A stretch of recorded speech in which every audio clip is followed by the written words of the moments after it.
EU5 has no shortage of mechanics which are not, dare I say, perfectly explained, and while things like crown power, proximity, cost, and technology, to give just a few examples, certainly would fit those categories, chances are, since they are one of the first things you interact with in the game, you probably already have some ideas about how they work. So instead today I'll be covering 5 relevant mechanics and a 6th bonus mechanic you'll see, why it's a bonus mechanic at the end, for you to gain a bit more of an understanding about how these things work in EU5. Some of you may probably understand some of these already, but even if you already know about them, I hope I can still tell you some useful tips and tricks about the mechanics in question. Either way, before we continue, a like would be appreciated and a subscription would be amazing. And of course, if you're interested in picking up EU5 or anything else in the Paradox store, please use code Lemon Cake, it does help support the channel. But okay, that's enough self-shitting. Let's get into number 1, and that's going to be the culture system in EU5. Now, first of all, there's quite a bit of things going on with the culture system outside of the cultural tradition and cultural influences, which is what I'm going to be focusing on here. For example, if we take a look at the cultural map mode, we can see that Czech, for example, is part of the Bohemian, German, and Slavic culture groups. This is because in EU5 you can be part of more than one group. This to me is quite interesting for Walloon specifically, as this is a culture within both the Dutch, French, and German culture groups.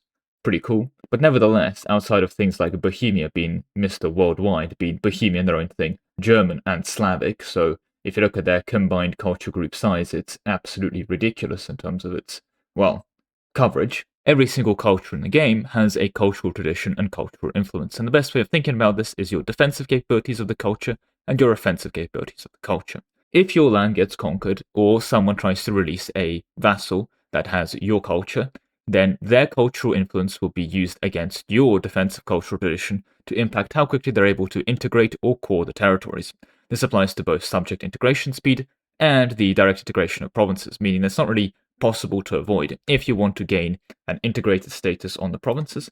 And the difference between core and integrated is, if we take a look at Cornwall here, this is an integrated province, and this is a cored province. To be integrated, you need to accept the culture, or have a majority primary culture that is, well, accepted. But this in Berwick here is a conquered status, so it needs to be integrated first. And integration in this manner does take into account your cultural tradition versus cultural influence.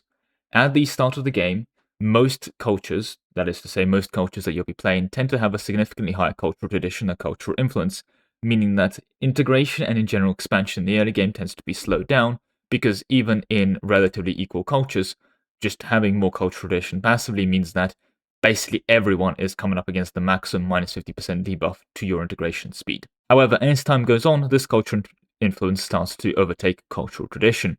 And what can mean is that even if you are someone like England and have a less cultural tradition than France, because you tend to have a lot more cultural influence than tradition, you're still going to be integrating at a relatively high speed.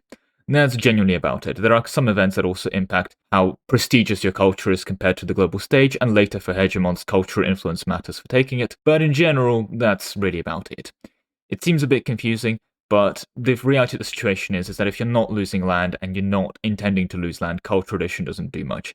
And in the same way that hostile co-creation cost on us in EU4 was pretty pointless because, oh no, someone that took my land has to spend longer annexing it, doesn't help you come back. In the same way, high cultural tradition doesn't really help you hold on to your land, because once you've lost it, okay, the AI has to spend longer, or even a player multiplier to, integrate it. It doesn't help you recover from the fact you've lost the war.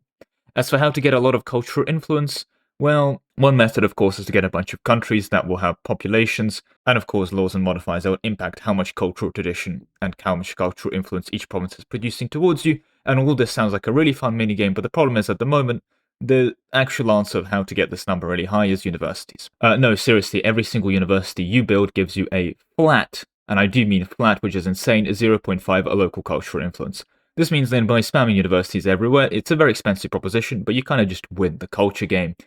This should probably be changed or nerfed in some way, but in essence this kind of trivializes cultural influence, or at least it used to. The AI is now also spamming universities, so in essence, the superior culture is whoever can build the most universities, because the 0.5 flat cultural influence from universities just kind of means that, look, you build this and you win the culture war. It also rather unfortunately trivializes the effects of certain technologies. If we look at the Age of Renaissance, the actual Renaissance gives you 0.05 cultural influence. That is to say that researching the Renaissance gives you 1/10 of the effect of a university. Yeah, this is pointless. The only reason you'd ever research this, of course, is that everything else in the Renaissance tree is goddamn amazing, including, of course, and I'm not even kidding here, the ability to build the universities, which go ahead and give you that 0.5 local cultural influence. But it does mean that if you are ever looking at any laws that give you cultural influence, you want to look at percentage changes, because anything that gives you 0.25 cultural influence, there are a couple examples I just don't have off the top of my head, are going to be useless. So in practice, if you want to be going on the mass offensives here, just spam universities and you'll be good. This does apply until this gets changed. If the universities are nerfed and more in line with everything else, then certain texts and certain modifiers are going to be more relevant. But at the moment, look, just build universities and you win culture. As for trying to win the tradition warfare and having the highest cultural tradition, look, there are certain things you can do towards that. The clear, easiest example is, of course, going down traditionalism, which gives you, you guessed it, 100% cultural tradition, but you should also just not do that. The unfortunate reality is that the best way to win a culture war on the defensive is to go on the offensive, right? You don't want to be ever losing in a culture war situation. Cultural tradition only really matters if you are being invaded and you've lost land, and at that point, the main problem is you've lost land and got invaded. But yeah, that's the culture system. Spam universities and you've solved it. You've won the culture war. But for number 2, we're going to be talking about Frontage. This is a system that has been seen in use in some variations throughout many a Paradox game, but it's coming back to EU5 and now in the way that matters. Namely, that is, of course, for your land warfare, right? So what is Frontage? Well, it's relatively simple. Every single unit, whether levy or regular, has what's known as a frontage. This is how many troops they take up in the front line. So if we take a look at this little blue bar here, as you can see, you have a base frontage of 10. That is to say that you can shove 10 units into this front. These units can be regulars, these units can be levies. Most things in the game are taking up one frontage. What is more interesting in EU5 compared to EU4, for example, which had a similar combat with mechanic, is that all 3 of the flanks have frontages on their own independently. And while in EU4, if you had, let's say, advantage of frontage based on technology, so you had a frontage of 26 and you had a frontage of 24, you would actually still have a frontage of 24. You wouldn't just not allowed to use the extra frontage that you would gain from technology unless both sides had it. I'm not sure why that choice was made, but that's just kind of how it worked, and that was frankly terrible, because it meant that there was no real incentive to take a lot of frontage, and of course you'd still keep up on tech, because you'd wanted the other bonuses from technology, but taking a technology for extra combat width would not really do anything. Where frontage would matter in EU4 would of course be naval engagement width, making it the strongest modifier in the game, because being able to shove 10%, 20%, 30% more troops into the battle compared to enemies was huge. Imagine if you had a frontage of 13 versus 10 in this case. What would happen is that you'd have 30% more troops in the battle dealing damage, and the enemy's damage would be split up between 30% more troops, representing a massive quality difference. Well, that's the thing, in EU5 you can, and the first primary source of actual frontage that you're going to encounter are going to be generals. Let's take, for example, Captain Lewis of Lowestoft here. What a beautiful English name. He is an extortioner, good to know. But with his skill of 100 in administration, that is the highest possible skill, if we now take a look at his frontage, well, it's not affected yet because he hasn't arrived. He needs to go arrive at this. But 100 administrative ability, apart from also giving you extra siege ability and correct section chance and logistics distance, all those good things, also increases the possible frontage by 10%, meaning that you're able to shove 10% more units into each front. Now, if you don't have the units to fill up the front line, this isn't doing much, but in an environment where you do have enough units in the front line, having 10% more troops in the battle is kind of huge. So this is naturally very strong if you actually have the troops to fill up frontages. How else can you get more frontage? Well, going 100% towards quantity gives a massive 25 frontage, but be careful, army initiative is how people go from reinforcements to the frontage, so you have more troops that can fill up the frontage, you're reinforced slower, but the long and short of it is, frontage is good, that's how you get more troops in the battle. And more troops in the battle can not only stab and shoot the enemies, but also get stabbed and get shot back. So yeah, very strong modifier. Think naval engagement width for EU4. Frankly, a pretty underrated modifier, and unless there's any changes, I'll need to do a bit more research before I, of course, come forth with this, but I do believe at this point, assuming you're able to get enough troops into the battle, I think quantity is better for army quality than quality, because 25% frontage is kind of an insane modifier compared to what? Some mill tactics and army initiative.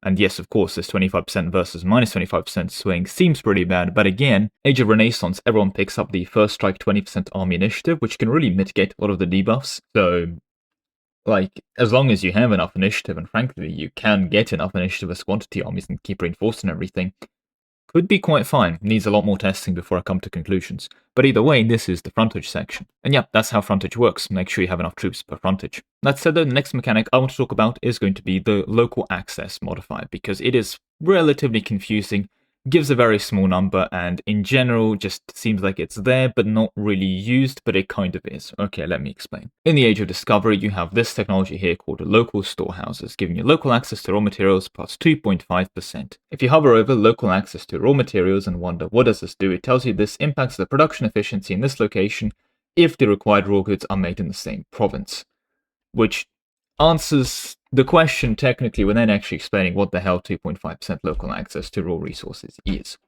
Okay, when you take a look at certain productions, for example tools, you get bonus production efficiency if the raw material, for example iron, is made in the local area. Now, there is no iron in London, so we're not getting a throughput for tools, but there is wheat in London. Not just in London, but the state of London. In fact, the whole thing is just some wheat and vegetables.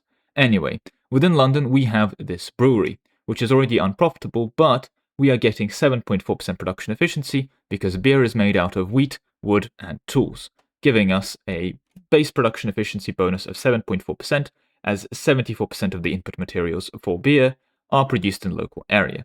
To give another example, if we take a look at the town of Salisbury over here, we have wheat within Salisbury, but within Amesbury over here we have wool. We also have Stonehenge, but we don't worry about Stonehenge for now. That's not what we're looking at. We're looking at the wool in Amesbury, and we're also then looking at the Spinners Guild. And because Spinners Guilds convert wool into cloth, at least within one of their 3 production methods, by using purely wool, we're going to get a production efficiency bonus of 10%. So if you have 100% of the local resources produced in the state, you will get an extra 10% production efficiency bonus. Now, this applies to only raw resources. This means that things like beer, which consume tools, and tools are a manufactured resource, there's no raw tools that you just kind of dig out of the ground, unfortunately, you can never get the full throughput bonus. And what 2.5% local access to resources does, there's, by the way, some optional advances in the military branch, I do believe, at least, which has local access to resources, so you can get more in the game, but the 2.5% that everyone has access to, well, what it does mean is this cap of plus 10% goes to 12.25%. In essence, what it is a conditional 2.5% production efficiency bonus sometimes. Unfortunately, local access to raw resources may make you think that it's something to do with proximity to local resources, and it really isn't the case. To give an extreme example, here is my Scotland in the 1600s, and if we take a look at this Scotland, in Dumfries over here I produce fibre crops. Fibre crops is used as a throughput at 100% efficiency for fibre pulp paper to make paper. And indeed, if we look at the production efficiency, the fibre crops in Galloway give us a 12.25% bonus, because we're getting 10% plus 2.5, because in 1600s I have, of course, researched this technology. However, Dumfries is not my only city within this location. If we now take a look by province counts and look at Arvine, which is, dare I say, 2 tiles away, so quite far, and we look at the paper workshop in Arvine as well, it is also getting the same 12.5% due to the local access to the fibre crops in Dumfries. Excellent, right? Well, you'd think, though, that if it's based on proximity, something like Glasgow over here would also be getting the same bonus. And indeed, if we take a look at the Glasgow paper workshops, the fibre pulp paper they're making here does not get the local access bonus, because despite being literally closer, it doesn't actually get the throughput bonus. Local access means the local province, which I guess makes sense from a balancing point of view, but can be even more confusing because you can be literally closer to a source of fiber and not get the throughput bonus. The most egregious examples for this we're going to have to return to England for. See, if we look at raw materials inside of England, within Blackburn, Manchester, and this whole state, we have a bunch of coal. And within the state of Leeds, it's not the state of Leeds, Doncaster, all of these other industrial places, we have a bunch of iron, but we can never actually get throughput on something that uses iron and coal. You know, our steel mills can't really get throughput because despite the iron and coal literally touching, they're actually in 2 different states, I'm really sorry to say. This continues being infuriating. Over here, there's a very small state of just clay and iron, right next to a whole bunch of coal, but again, none of these areas have coal and iron, which is what you actually need to industrialize. Indeed, this copper, which you could also potentially be using with some coal for some other throughput issues, again, is not part of the state, so there's no throughput between iron, copper, and coal being so close to each other here. Ironically, this really boosts Cardiff specifically as an industrial heartland of Britain, as it has iron and coal within the same area. Thank you, Paradox. Very cool. And I guess it does make sense. Cardiff was an industrial powerhouse, just not the industrial powerhouse, I guess. We also had industries up north. The place that's most infuriating is actually going to be areas like Poland, because in areas next to Silesia, you have some iron and coal literally touching. But again, different states, no throughput. And again, this story continues. Paradox really loves to split up iron and coal in different states to make sure you don't get throughput and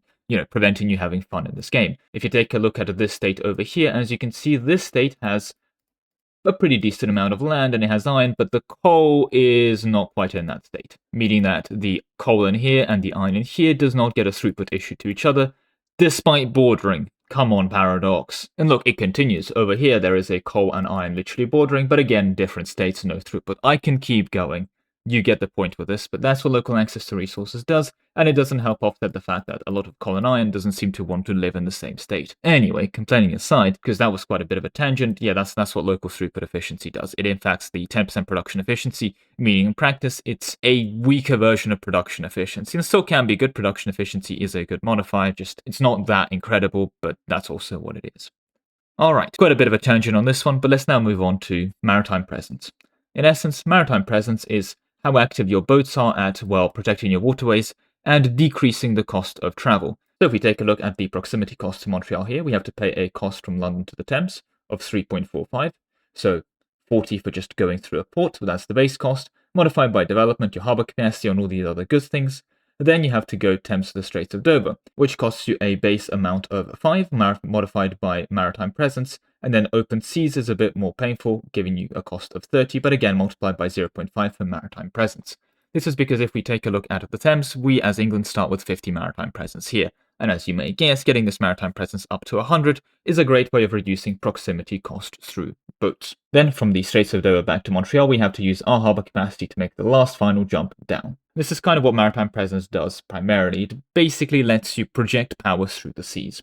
And the best way of doing that is with light ships, so light ships are actually good in the EU5 for quite literally projecting your power across the seas. And that makes sense. This is one of the purposes that the English Empire originally had a lot of ships for, quite literally protecting trade and protecting their maritime presence. Maritime presence can be destroyed by blockading enemies quite effectively. Maritime presence can also be recovered with a lot of light ships relatively quickly, and that's kind of how you go about playing the maritime presence naval game. It can also be quite an effective game to play. Going back to the Scotland save again, I am going for a maritime presence build just because I thought, why not? I'll go for it, right? And with 100 light ships, which is complete overkill, if we take a look at the province, we are building up 10 maritime presence each month, which is pretty ridiculous, and in practice offsetting most of the passive decay, letting us keep well above 90 maritime presence basically all around Scotland over here. If we now consult the maritime presence map mode, that's this one over here, and we take a look, yeah, we have plenty of maritime presence all the way around our country, as you can see, mostly sitting at the high 100s. And this is great for our proximity. If you take a look at our proximity to capital, it's pretty green everywhere, even on the islands. And if you take a look at the actual costs, most of the cost is actually the final 25 step down from the proximity. We are projecting very well across all of the water now. Of course, you have other modifiers for affecting proximity cost, like centralization, our ruler's administrative ability, the technologies like local infrastructure, which affects the sea because, look, just let it affect the sea, okay? Stop getting Paradox to nerf everything I love. But you get the picture, right? This can be quite an effective tool to project your power overseas for large colonial empires. And while, of course, it is harder to project outside of coastlines, you can get maritime presence in ocean tiles eventually as well. It's much harder to do, but it's doable. Anyway, the good news is if you don't want to deal with maritime presence, you really don't have to deal with it if you go down naval. But if you go down land, you just get proximity costs through land and you just build roads instead, and that's absolutely fine. So if you're doing a land empire, you can absolutely ignore it, and you can pick up some maximum geo size, which is pretty good as well. Of course, maritime presence doesn't just affect your proximity cost, it also impacts trade advantage if you're trading overseas, which is pretty neat. So it is also good for overseas trade. But to be clear, you can absolutely trade without maritime presence as well, right? Your merchants will find a way. But okay, that's maritime presence. Let's now talk about population satisfaction. I've selected some English peasants over here in a literally random province. I mean, I just clicked on them. And if we take a look at them, we can see that every single population, shall I say, section of this game has a pop satisfaction score. They have pop needs, they have satisfaction, they have literacy, all these other things going on, and they have an estate they belong to. And if we hover over this pop satisfaction, we have to see the things that impact it. So first of all, of course, you have a base pop satisfaction just for existing. You impact your pop satisfaction based on the price of certain trade goods inside your area, which can be a good way of increasing it sometimes, but like, I'll be honest, you don't really want to crash certain prices in your market for the purpose of pop satisfaction, at least on current patches, because you don't get that much satisfaction, and you hurt the productivity of those industries in question.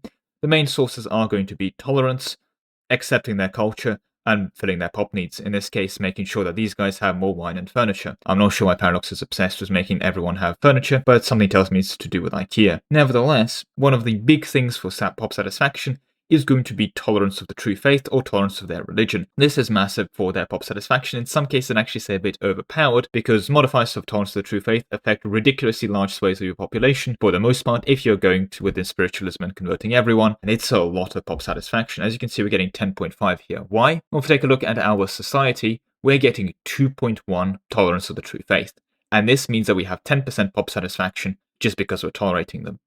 This is pretty ridiculous, as 100% spiritualism gives us plus 2 tolerance to the true faith, in essence making everyone 10% happier. It also makes the sinner trait ridiculously bad, as it decreases the happiness of everyone in your true faith by 10%. And indeed, this means that any increases to tolerance of any religions, including heretics, if you have those, or heathens, is quite impactful. And why do you want this pop satisfaction? And the answer is it actually scales directly with how much control, or I guess decreasing control, you're getting on provinces, as well as, of course, prosperity growth of the provinces, with prosperity being the primary driver of development growth.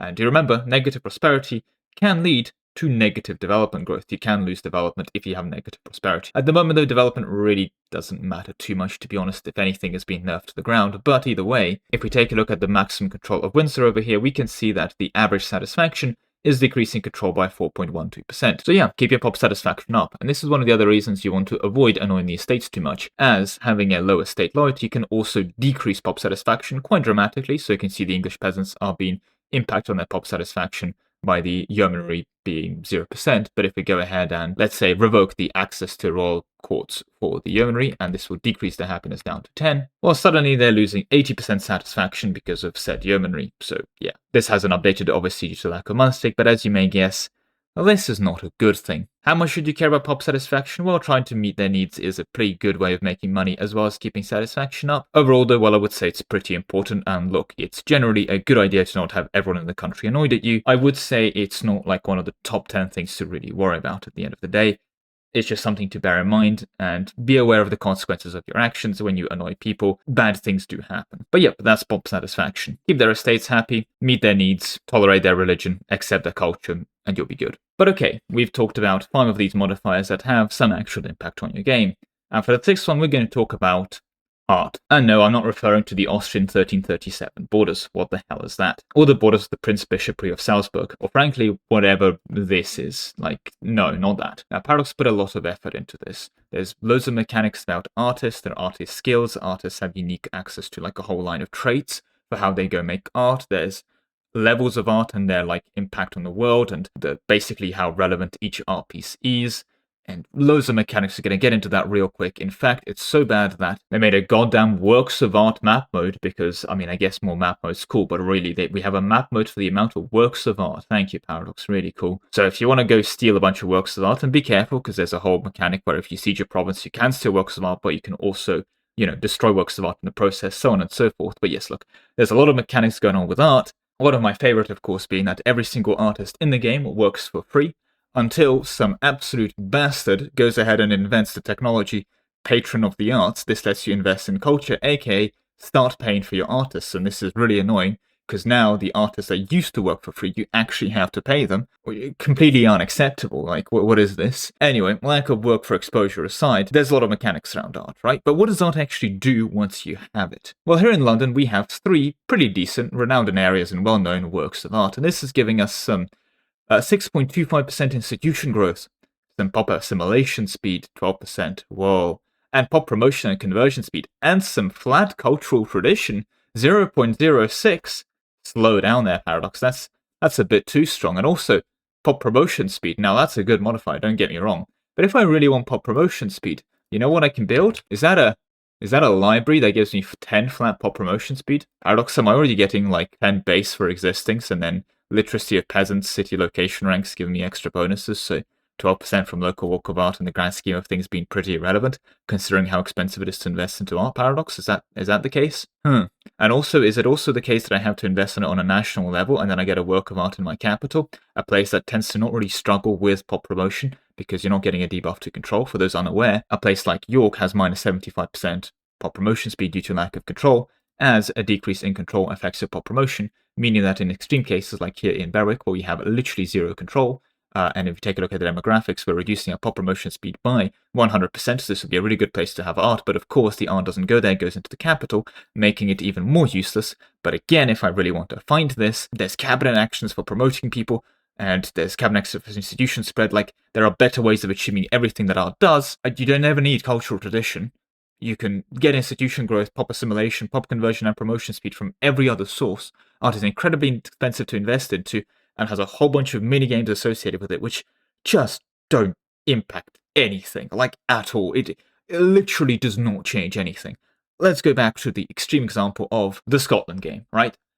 And I've spent 100 years from the 1500s to the 1600s here paying for art just to see, okay, how much more can I go there? And there's a pretty decent amount of artworks created. Some were, of course, event artworks from historical events, because, again, an event of like this surreal piece of art that's created. And obviously, you get some new ones that are made locally, like, for example, in Praise of Life, an absolutely terrible treatise made in 1461, which has an art score of 0. Thank you. And after all of that work, we've gotten 1% pop. Really, Paradox? Really? I've spent 100 years on the culture investment slider, spending 51 a month to get some little bit of extra prestige for 1% pop promotion and conversion speed. Really? Really, Paradox? Yeah, I mean, I think the art system as a whole is really cool. There's hoes and mechanics, there's different types of artists. If you go down into the Europedia and go into artists, there's painters, sculptors, composers, writers, architects, philosophers, jurists, scientists, iconographers, metalsmiths, calligraphers, storytellers. They all make different types of arts which are all equally useless. So with a heavy heart, I do have to tell you that even if you like art, unless you're role-playing and want to go fund a bunch of artists, yeah, don't bother. This does like nothing. It's fine. Don't waste your money on cultural investment unless you're doing it for the prestige, but then be prepared to get spammed with random events where, like, oh, your artist actually finished a work of art. But to be clear, again, like, these artists do exist. These artists have artist skills. They have artist trait lines, for example, art monthly start charts. They're actual characters. You can interact with them. They have religions. They have cultures. All these things are going on. This is an unironically well-developed system, but they missed the final little step of making me care about interacting with it, which is making the actual artworks not completely and utterly useless. With that said, that is unfortunately all the time I have for you today. Thank you very much for watching, with a special thank you to all my channel members, especially Ark, Solar, Lemon, Lord Zendikar, Nick Huss, Nanhatan, Star72, The Awesome Rabbit, Best Pro Gaming, Graham Flavia, Lebrule, W Haste, Sov, Anthony35, AC Napo, Conspiracy Pizza, Yukata, Dan Ray, Marvy, Jack, Ryland, Stuart Allen, Andrew Black, Nebula, Zentronic, and Twyner.